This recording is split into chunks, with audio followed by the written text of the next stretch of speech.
We met through mutual friends. We've been married for 3 years. Thought that kids would be somewhere in the future.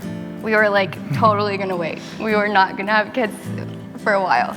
I started working at Crisis Nursery, the children's shelter. I was in the house with the 3 to 8 year olds, and that's where I met Judah. He was definitely a fighter, and he was one of the younger ones, but he wouldn't take anything from anybody. And I went to work and he was crying, and I had never seen him cry before, and it just seemed like he was broken and he kind of lost the fight. And so most kids, I don't think, were there for more than a couple months. Right, the average stay was a month, and so he was there the longest out of any of the Over kids. 2 years. We thought after having biological kids that we would eventually adopt, and Nick's first reaction was like, let's just adopt him.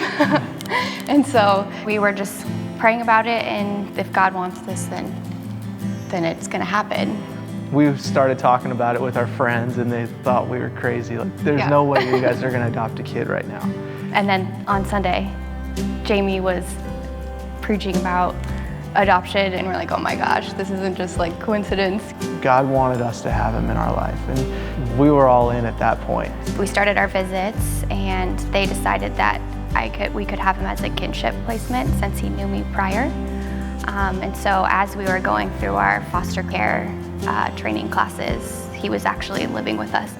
There are over 18,000 kids in Arizona that don't have a home.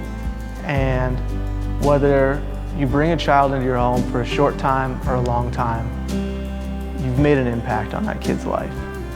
And a lot of these kids have been in foster care or in and out of the system or come from really tough places, and they've never got to experience what it is just to have dinner on the table.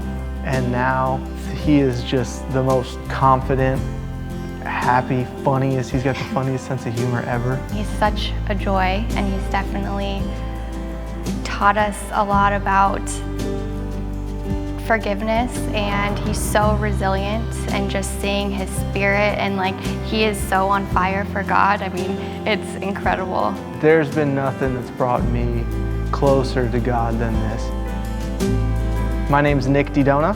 I'm Chelsea DeDona. And this is our story.